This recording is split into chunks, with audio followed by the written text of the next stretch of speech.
much for your patience. We were supposed to go live on Instagram, but we've had some unexpected technical difficulties. So we're going live on YouTube Yes. and then we'll upload the video to Instagram later. Thank you, Alessandra, for your patience. I really appreciate it. Thank you. As you know, So, it's something with my energy and technology. well, there is always another path. And so we found our path for today. Well, it is my absolute pleasure to be here talking with you. You know, you're my teacher, my friend, as well as an internationally renowned musician, dancer, teacher. Your bio, I think, speaks for itself. But so thank you. Thank you for doing Thank you. this It's today. my pleasure too. I just wish you and I lived closer because you're an inspiration for me much more than you possibly could know. There's something with you that inspires me to keep going forward and do more devotional work, ceremonial work, and bring the Black Madonna to the world. I feel the same about you, my friend. So I'm so glad we're Thank you. doing this. So I do And want we to. shared her together in Italy, which is a big deal. We did. We went to Italy together in 2022 and 2023. I took your Campania trip in 2022 and then the Sicily trip in Yeah, 2023. and And we had a both were blast. really transformative experiences for me, which is why I want to make sure more people know about the amazing devotional work that you do. But Thank you. yeah, let's start with talking about where did your devotion to the Black Madonna start? Because I'm really curious, because you were brought up in Rome, right? I met her Yeah, in Sicily, and where there are, there is the Madonna, La Madonna di Tindari, who is a Black there are Madonna. many. Yeah. There are many Black Madonnas. There are many Black Madonnas all through the south of Italy. And I'm really curious about your story with the Black Madonna. How did you first meet her? Well, I was devoted to the Madonna in general since a child because my mother was devoted to the Madonna. But I didn't realize that she was black. Even though, as you know, in Rome, the most important churches have icons of Black Madonnas. But I realized this later when I began a research. But I was born in San Giovanni, so right near there, if anybody that listens wants to check them out in Rome, they are in La Basilica di Santa Maria Maggiore. It's a Black Madonna icon, and there was an ancient temple that I know they say of Diana, the goddess of the moon. Then there is the La Madonna Nera di Araceli, Sì. which is in Piazza Venezia, where the goddess Cibele's temple was, and then Santa Maria in Trastevere. These are the three big ones of really famous churches in Rome that I used to go to, but it didn't occur to me that they were brown. They were not as black as some statues, but Byzantine brown icons, definitely not white. But when I went to start the group in New York in 1980 with John La Barbera, we started from the South to do research on the folk music to bring back to New York and America.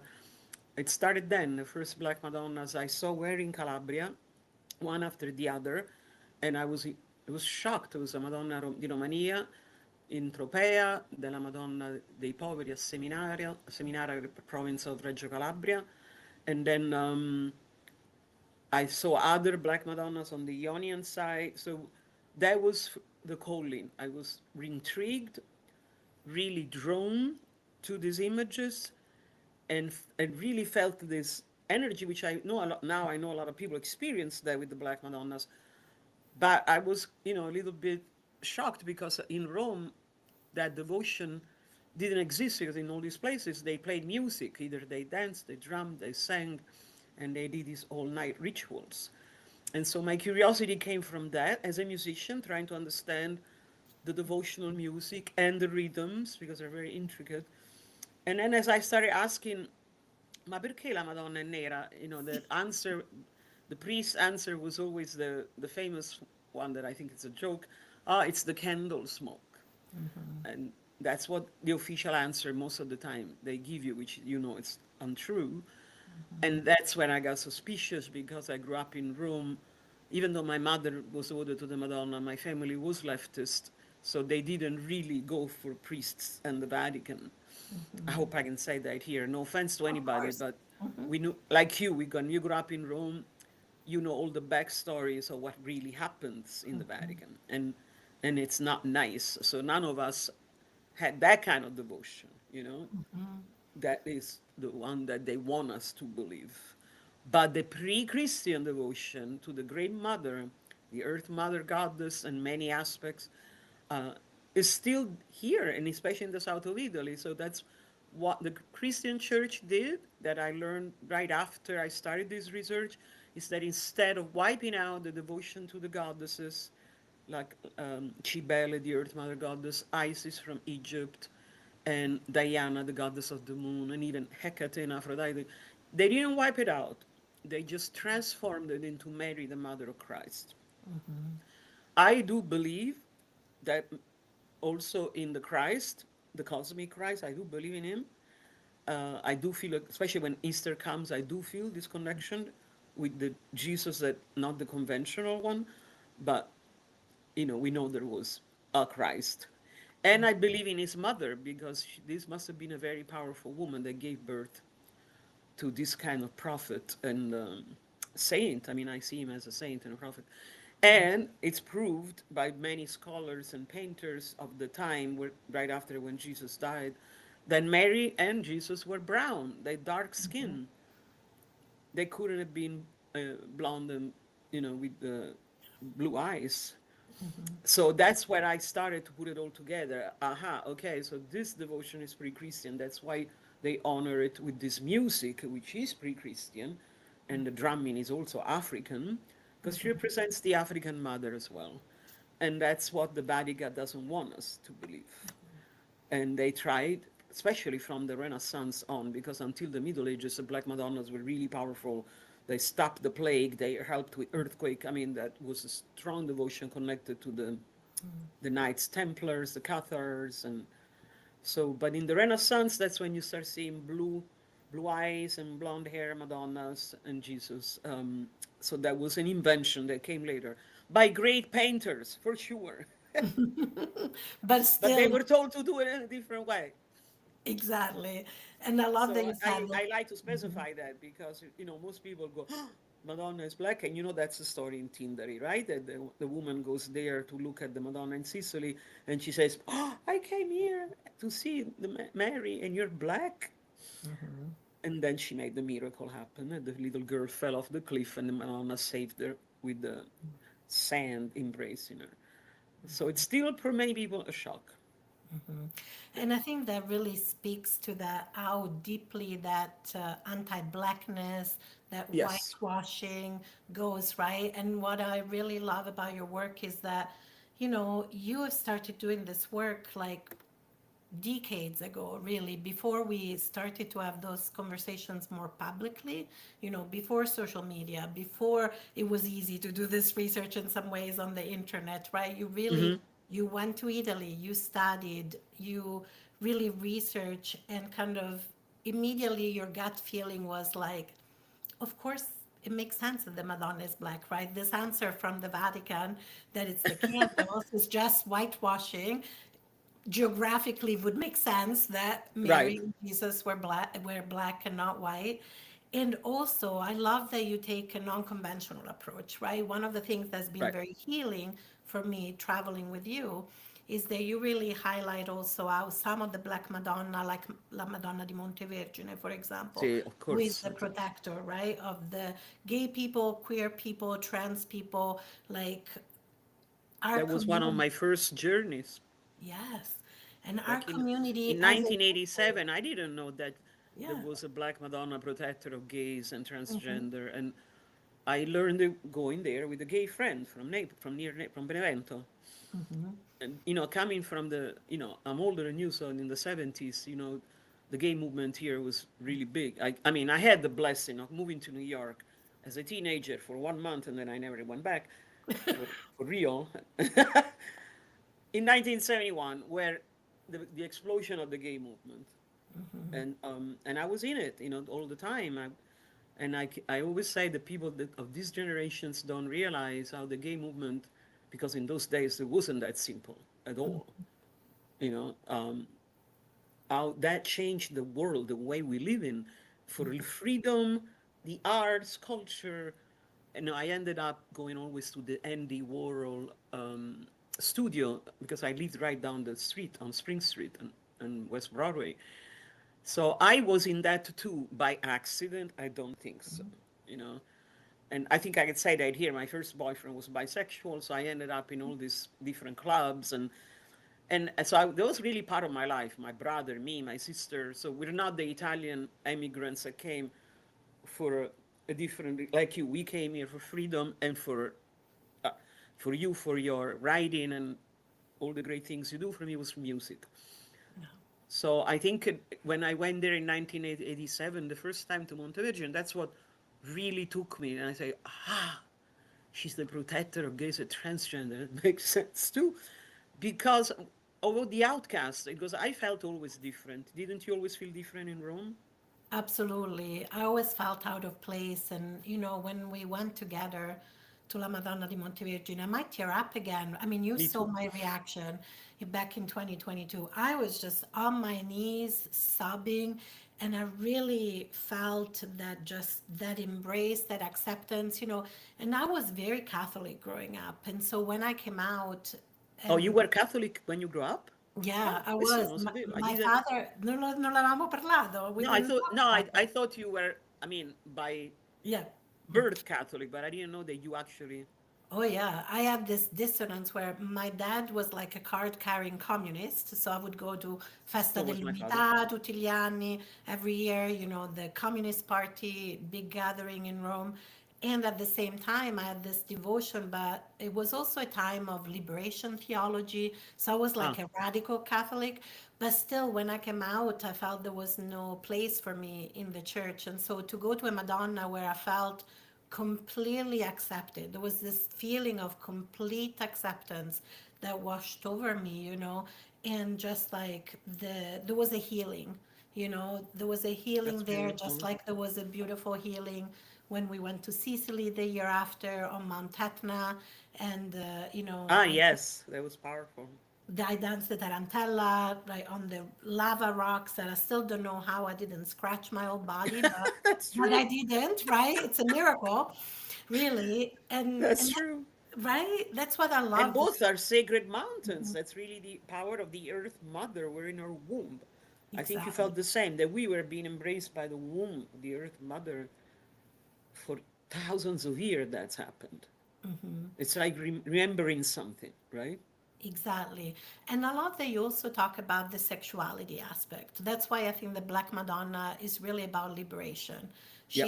She embraces the outcast, all the outcasts, the artists, the musicians, trans The people, addicted, queer people who people, suffer from yeah, addiction, people who people suffer. who've been arrested. Yes, she is for liberation and also sexual liberation too. And you Sure. talk about how la tarantella, la moriata, all these rhythms are also linked to healing sexuality often, right? Well, I think that's what really drew me to that, um, to understanding more what her devotion really is, because I felt pretty free after moving to New York so young sexually. If I had lived, stayed in Rome, I don't think I would have had that kind of, you know, Yeah. 360 degrees freedom. Yes. So, and I'm pretty happy with the way I lived my sexual life. And so again, I experienced that kind of liberation here in the 70s, and then going to see these feasts in the south of Italy, where in Rome we would think, oh, they're a little backwards, that we were taught, we Hmm. always taught that in Rome we're better and all that. It's Yes. the other way around. So that's where I learned, especially from the older people at the Yes. drumming festival and the dance of Tamoriada in honor of the Black Madonna, especially the one they do in Montevergine, that is an ancient fertility dance. It's an orgiastic ritual that was done for the goddess Cybele in that sacred mountain, where women priestesses honored her using the frame drums, and men became women. And this whole acceptance of changing sex and just being and do it for devotion. I learned that there, and it was pretty mind blowing because it's not in the history books or anything like that. But when you're in it, you feel that that sexual liberation, dancing with people that you never seen, never met, all those movements, and then the words that they sing are all about sex, but really about sex. I mean, Yes. many different ways. And it's not dirty. No.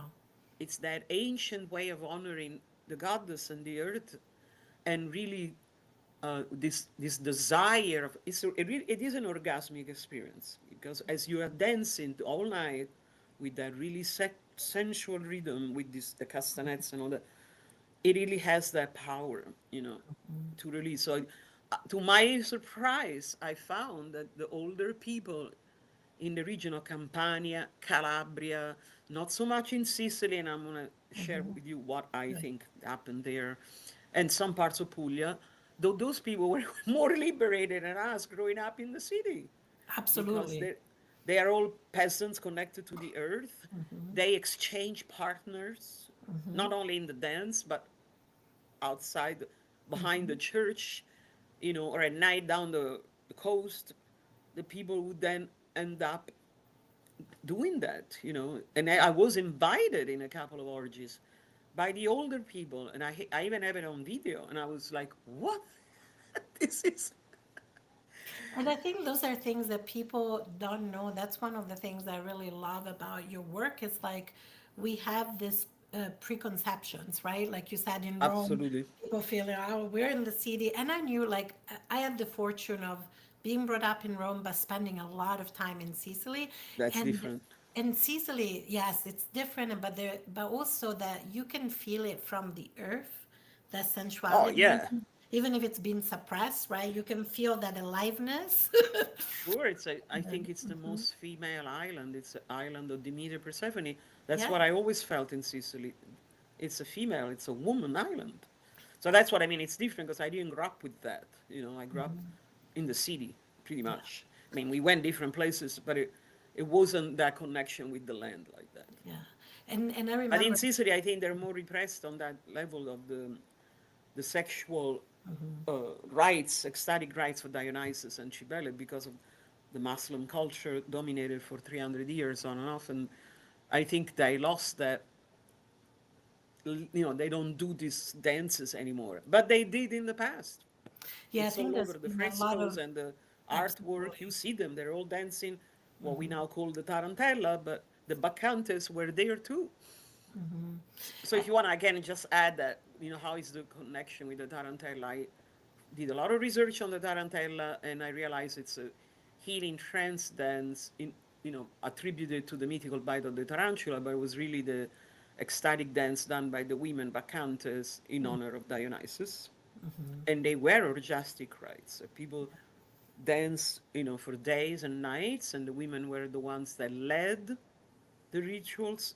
So men were invited, but they were controlled by women, Yeah. and they used already the tambourine, which is the instrument that I, mastered in my life, and they already, you could see the movements, the hands and the gestures. It was already what we know now as the tarantella, but we don't know what the music sounded like, but we know some pieces come from that time, like Danza dei Siculi.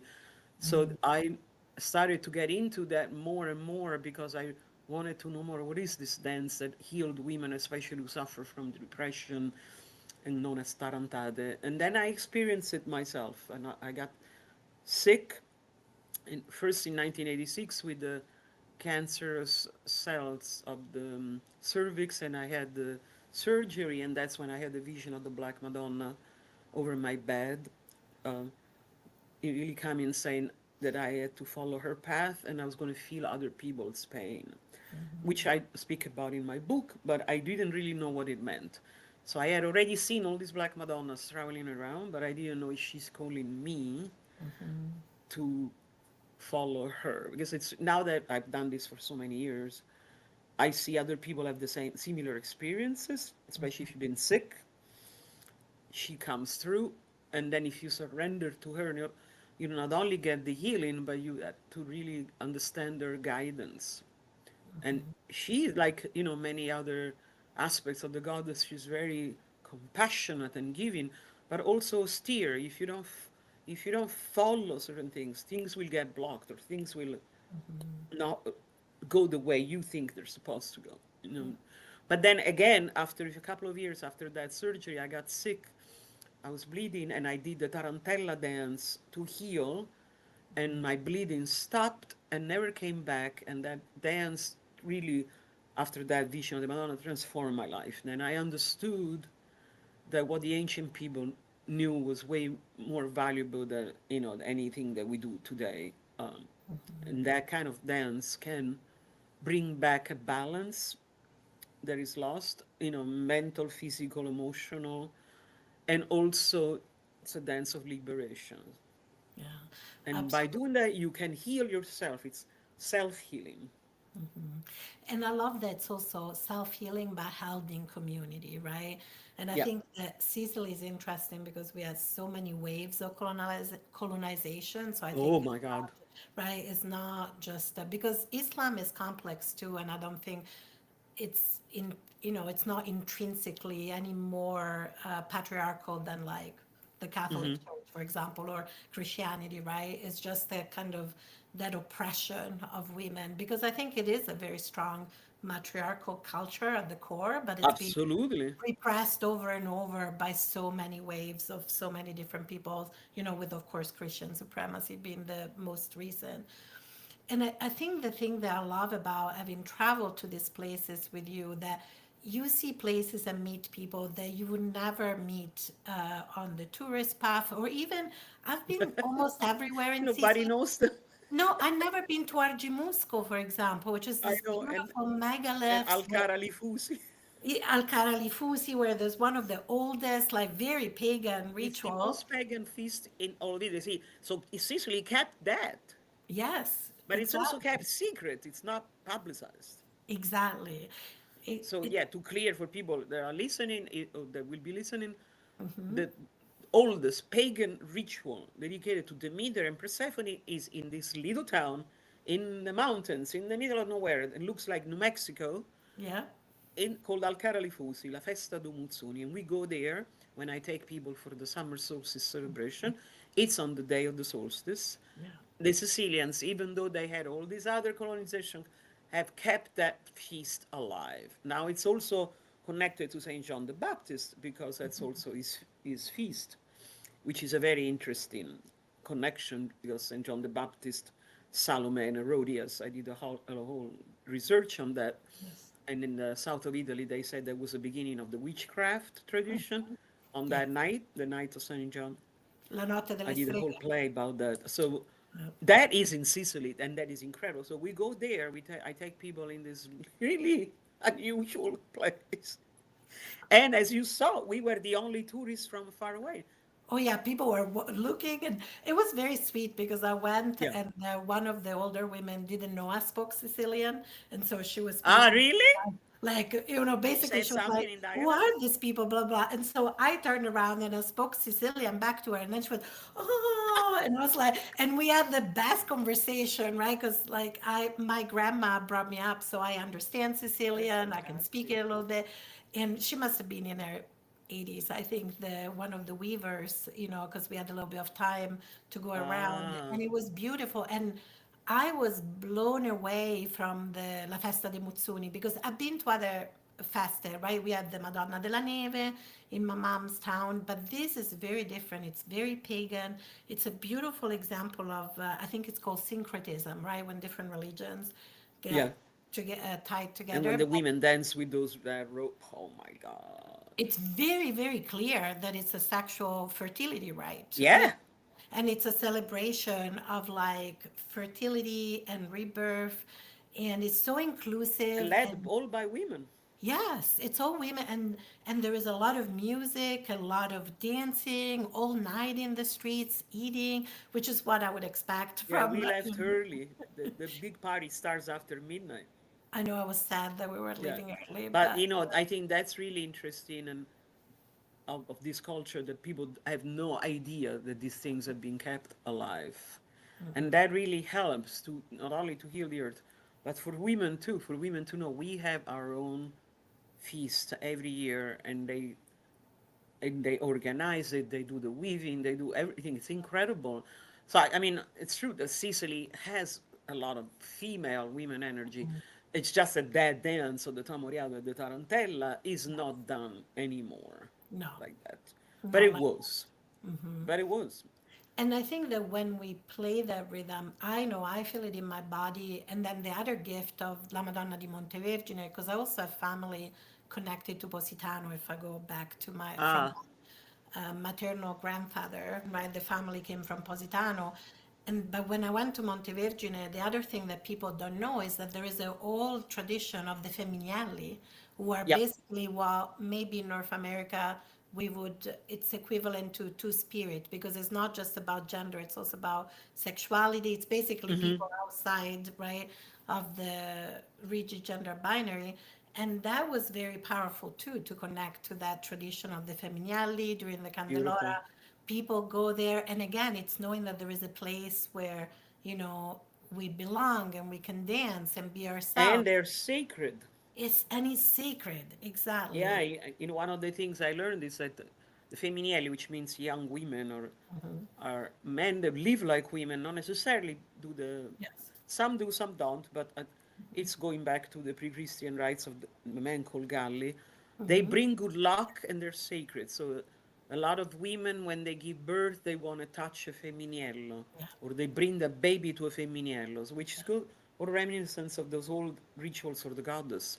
That's so beautiful. It is. It And is again, so having beautiful. Biagino with us, who sang those beautiful songs with the Feminiello and one of the Feminielli, and sang those beautiful songs. And we also went to we met the folks who are devoted to the Madonna dell'Avvocata.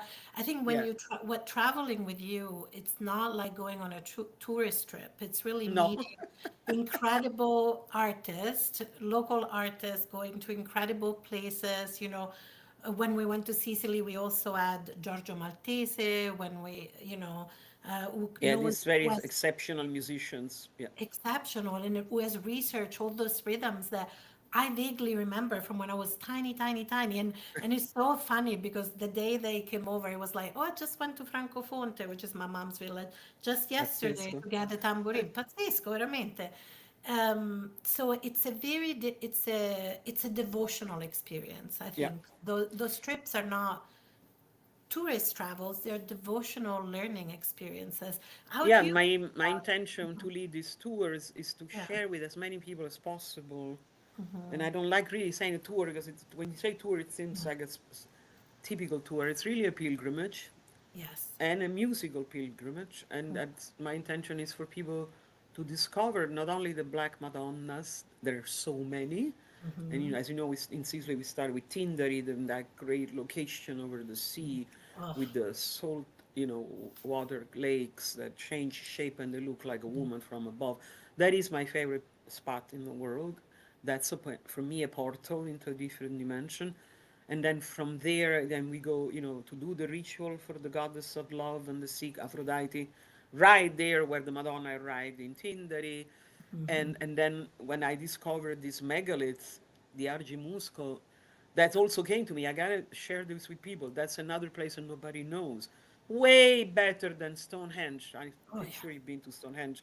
I And agree. it's nothing compared to Argimusco. Nothing. Arjumusco is incredible, way better than Sonanja. I agree. I know. And talking about like I'm getting more mobility issues, but when we were there, and I felt this like there is this beautiful woman shape. She looks like Kuan Yin almost. It's like this Hmm. goddess in the rock. You're right. There's something very oriental She about looks her, really like Kuan right? Yin, like the Bodhisattva, and I really felt this strong, and the person who was leading us was like, we have to go quickly because it's a sunset, right? And I felt that I wanted to go, and I never I moved can't that believe you fast. did that. I still cannot believe that I went up there, but I did it, and it was so emotional. And it really, again, one of the most powerful spiritual experiences I've ever had. Oh, That I'm trip to so Sicily glad. with you, seriously. Yeah, it was really I felt, powerful. even if I didn't go up, that's what I felt the first time I went with Federico. Yeah. I thought the same. I think Sicily, like other places we go to in this pilgrimage, There was another portal. Once I got there, and Yes. every time I go, I feel this. That's another portal to the Cosmic Mother. I see her as the Cosmic Mother. Yes. And she's there in profile like this, just praying for us. That's what she does. And being there for the solstice with the sunset, it's just mind blowing. It was Yeah, a I feel like a lot of people don't know what I'm really doing with these pilgrimages, and I also know that not everybody's ready for these kind of experiences because they are deep, and I can tell the people. I saw people cry when they just were leaning against the rock of the vulva oh, yes. or the rock of the phallus, this giant. They nothing. We weren't doing anything. They just went to touch and they started crying. So I think probably what you feel is a primordial, some remembrance in the subconscious mind that some ancient times lost in the midst of. We were there. We were connected to these kind of places, power spots of the earth. And for me, this work I do, especially with the film, I wanted to make that the film that I just made, musical journeys with the Black Madonna in Southern Italy, to really remind people the earth is a living being. She's alive. And Argimusco is one of those places because there is no explanation how those megaliths were made. And I believe she did it. It's not a scientific explanation, it's an esoteric explanation. There is no, people could try to figure things out. Forget it. She is doing it right in front of our eyes, telling us, here I am, and then praying for us. So I really, yeah, I think that's one of the highlights of the Sicily pilgrimage. And I hope that people that come receive that transformative power, like you said, even if you don't go up the staircase inside, just being in that presence. And I also believe the power of the drumming. Drumming for me, Yes. it's always been the drum. So I bring people in places and I drum there, or we sing there, we dance there, because I feel it that I've done it thousands of years ago. We were all doing these things. We all used the drums to pray and to sing. Oh, absolutely. When we went to places that were very familiar to me, like L'Orecchio di Dioniso near Syracuse, I went there so many times. Yeah. But when we went there together and we were singing, remember that we went inside, it was like in The year of year, Dionysus. the year of That was Dionysus. powerful. That was so powerful. And we sang, and the power that I felt in that moment, even in a place that it's like it opened up a whole new understanding of my ancestral roots and my connection to that land, because it was a Huh. place so familiar. I think it cracked something else open. And that's why I wanted more people to learn about this amazing journeys that you do, Alessandra, that you take people, you know, to these places that often we have seen or we might have been, even some of us who are from those places, or Right. that people might have know that their ancestors might be from there or might have seen on TV, and really you open up a portal of experience through the singing, Thank you. the dancing, the music, and the people that you are connected to there, because you also bring local people, local Yeah. experts, local teachers, local musicians. It's amazing. Yeah. Yeah, because I believe, I learned these things from other people. I wasn't born with this knowledge. Again, I grew up in Rome, so I think it's really important to always remember where you learn things, so you honor the teachers and the people that have shared their culture with us. And I know Exactly. there are one of my issues sometimes is young people who study with me don't, and I like to say it that because they don't understand the depth of what we're doing. It takes a lifetime to really learn these things, and you never forget your teachers. That's why my way of giving back what I learn and what I do is to bring students from here to learn from people I learned from. So even though in Sicily they're not necessarily my teachers, but I learned so much from them of their culture that I wouldn't have known. Who showed me the megaliths of Argimusco? My friend Federico and Sebastiano Yes. and Santino. The same with the Festa do Muzzuni. Other places I found on my own, but it's really important to remember that we have people that teach us, and then if you are, not only respectful, but also if you want to bring this knowledge to everybody, you always got to go back to them, acknowledge them, because they are the ones from that land, and they will, they deserve to be known. And especially in Campania, like you came, you haven't come with me to Calabria where there are other teachers, and but in Campania I have to honor, people like Nando and Isidoro and Biagino. They were born with the tradition of the Tammuriada for the Black Madonna, the traditions of the Femminelli. They go to all the feasts. Right now they're doing all the Easter holiday stuff, Yes. also in Sicily. And that's the community. Yes. And that's what I feel that here we don't have that. Maybe you do, or you created something where you live like that. But here it's so hard, especially in New York and, where I live. And that's why so many people are lost, because they don't have that community that really gives you the strength. And how beautiful is that? That all these feasts, people go together and they drum and they sing, they chant, they eat, they drink the wine. They're always together. And it's Exactly. not uh, heavy. It's not like you're together because you have to do it. No, they do it with love and And you're compassion. So ex- much compassion. and you're received with love. Like when we Yeah. were at the Festa de Muzzuni, and there was one of the groups and they were singing. I was like, oh, and I started singing because I knew the song.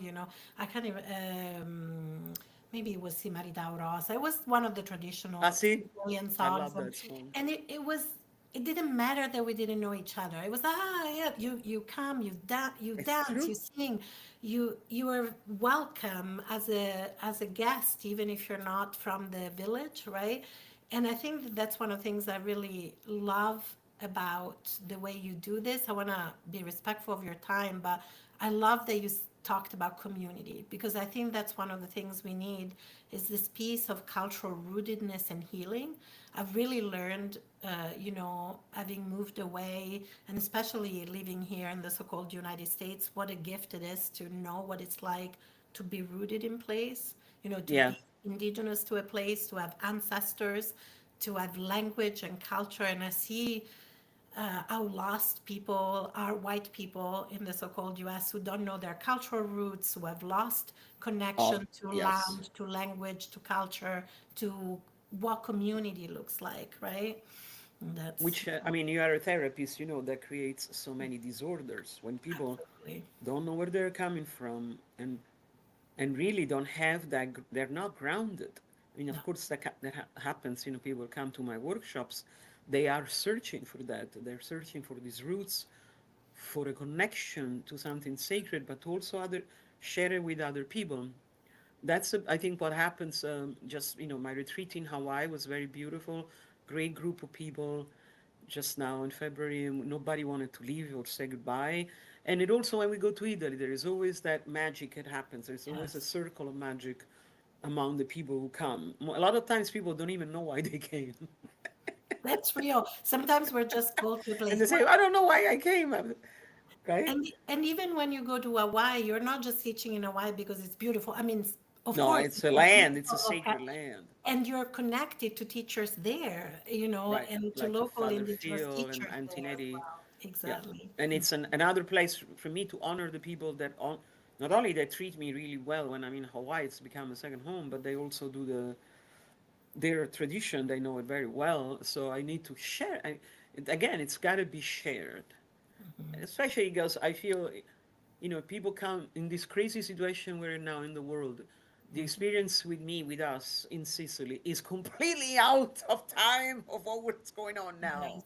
It's like, okay, you leave, you enter a zone, and hopefully you leave behind all the stress, and you just go on this really a journey of initiation, which can never happen here. Not like that. Impossible. Not for people who are not from here, right? Like the so No. many Mm, people who were on this journey had ancestors who had come from those regions, and yeah. to me it makes sense. So many spiritual traditions have a value where really you need to go to the land. You need to go from where the ancestral tradition is from, right? And I think that's the power, of those journeys that also gives us strength to then come back and engage in this work of liberation, community building, and Community building, right? remembering our common humanity, right? Right. From a cultural rooted place. Yeah, and for me, one of the people that teaches me that the most right now is Isidoro when we go to the tour in Campania, Yes, which is the first week of August. Isidoro is this man who used to be a pizzaiolo. He used to it's make very pizza in amazing. Positano, but he went back to his ancestors' land in the mountains over Sorrento, right above the Amalfi Coast, bought that land and took over that cantina, the tavern, which is, I think, almost 600 years old, and you can feel it. And he grows everything there. He has all the animals there. He makes the bread the ancient way, with so there's no way that you could get sick with gluten. Isidoro really is the one that I get to know him more and more every year I go. Is really an incredible teacher for me how he can live like that, and he has a huge follow, and people just go to him and follow him everywhere because he goes from feast to feast to feast, drumming and singing for the Madonna. If you look him up in YouTube, Oh, there yeah. is Isidora Paranza Ramontano, Yes. and his beautiful dancer Dora and See. Raffaele, the drum player. And you could see it in my film. I filmed them very well. They filmed them very well, and they're doing these beautiful dances. And then Dora was interviewed, and other students of my interview speaking about the healing power of the dance of the tamoriada, and it's I mean it's real. You can if you watch them, you can see wow, it's so sensual, Oh, and I had so the honor beautiful, to meet them and when I they're went. always together. Yeah, and when I went to Campania with you, I had the honor to meet them, and we ate there, and it was their I know. beauty. Remember, like their beautiful That was food. my first time meeting Isidoro actually, It was and now we're like amazing. family. Well, of course. I mean, already they welcomed us so warmly, and I was so lucky that my mom and my daughter, so there were three Right. generation of us, together, and that was such a gift. Like that meal in that beautiful I 600 know. years old, like, cavern-like cantina, and the amazing food that they cooked for us with so much love, With the so much meal love. they shared with so much freedom. It's just the love. You can feel the love and the care when Yeah. you go there as a guest.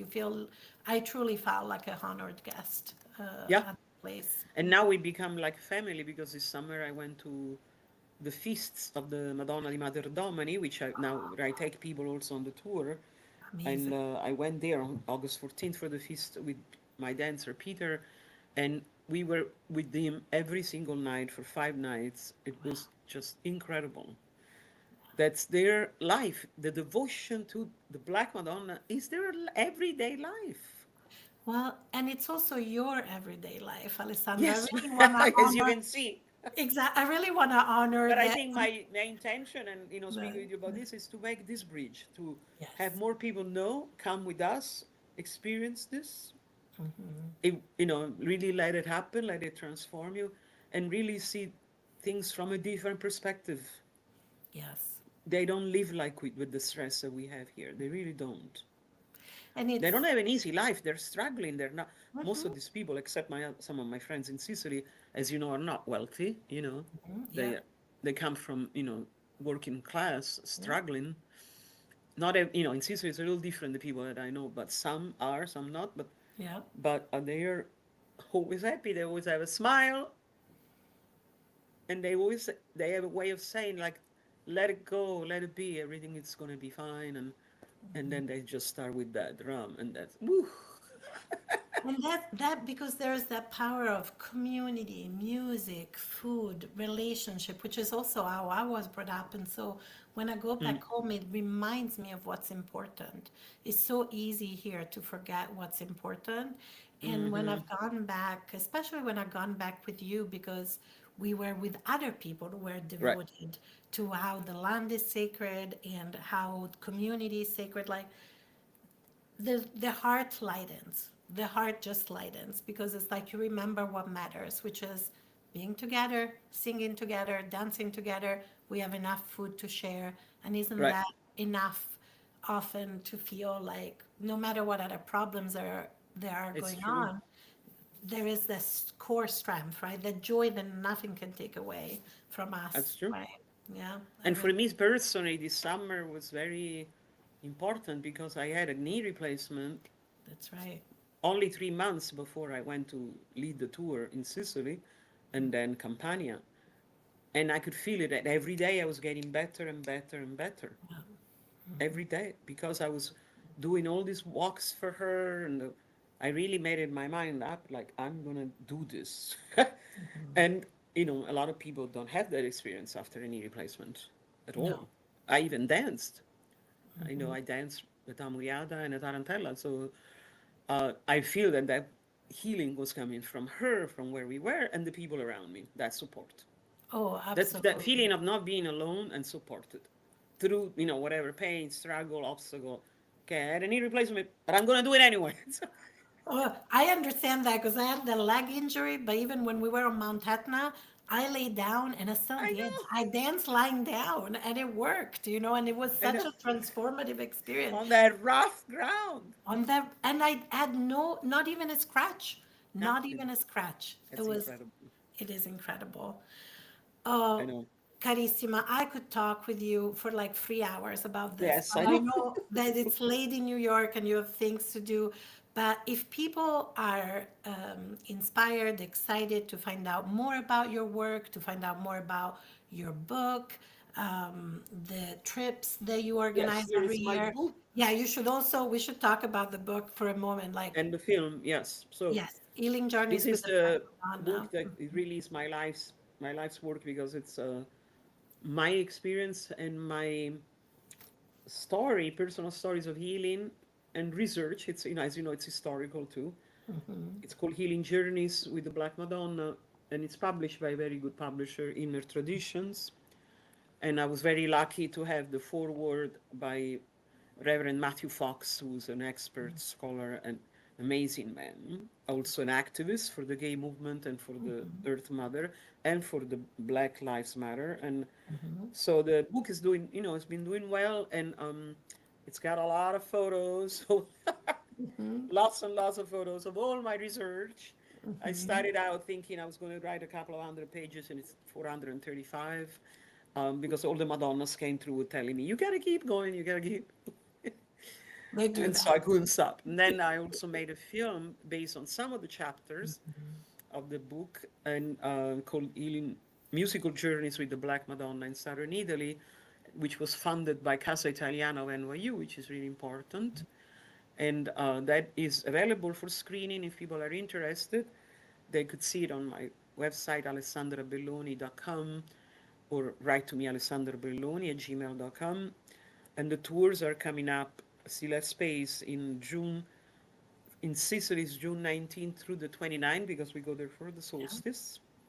And we start from La Madonna del Tindari, right near Messina, and we go to do the ceremonies in the water by the Black Madonna there, and as we say, the megaliths of Agimusco, and then the feast of the solstice of the Mutsuni, and then we go to see other Black Madonnas there near Messina and Catania, and a great feast at Parco Ialari, which is this incredible place where my Oh, yes. musician friends live and own, amazing spot too. And we end in Mount Etna with the drumming and dance ritual. And last year the volcano was answering us when we were drumming. I swear, I started No, no, I tum, tum, believe and it you. goes Yeah. boom.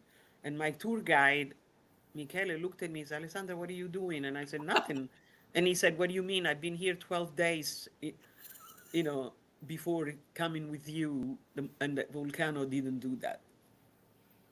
Yeah. So I told him, don't tell anybody because I want people to get scared. We're drumming, the volcano is answering us. That's how it goes. That is one of the, I know you had a powerful experience on Mount Etna. This one for me was one of the most powerful experiences ever. I even wrote a song for it, which I have not finished. I mean, I wrote a song, but I haven't performed it. But it's incredible. Like, to feel that you're on that earth drumming and the volcano is going. There's no words for that. And then the second tour is the first week of August, near Naples. We start from Castellammare. We do 2 days workshops with Nando, my co-teacher, who was my teacher, Amazing. Nando Hmm. Citarella. We go to see the Madonna Avvocata with Isidoro, Positano, the Black Madonna by the Sea, bellissima. Amazing. And Hmm. then we go to Montevergine, La Madonna della Neve, when they find Madonna in the water, which is really the connection so to Aphrodite coming out of the water, and in Torre Annunziata, and then we go to Montevergine for with Biagino, one of the Feminielli, who sings those chants beautifully for her, and that's where everybody cries. That's real. Yes. And then we cry even more sometimes, and when we end La Madonna della Libera, Our Lady of Freedom in Moiano near Benevento, which is the one directly connected to Isis, the one right behind me, and Yeah, another very I'm powerful most Madonna. devoted to. So in the film, that's you will see that at the end, and hopefully we do something again together and talk about the film or show some scenes from the film. Oh, absolutely. And so I will put all those links in the description of the video because the video will stay up on the YouTube channel. I'll also try to put it on Instagram as well. I'll put all Thank those you. links there so people can find it. Well, thank you for your time. And I absolutely want to have another conversation because we haven't even touched on how the Black Madonna is also connected to like Sara Lacali and so many other, Yes, like there are so many connection. I feel we could be talking about the Black Madonna for a week and we sure. still We could wouldn't do a be series. exhausting your power. Yes, We could definitely do a series. exactly. So, well, And thank I'm you. honored because you are an amazing, I know you're an incredible therapist and writer and always full of joy and supportive. It really touches my heart. Sometimes I feel like crying when I think, oh, Alex, you're the best and so knowledgeable and you're so humble.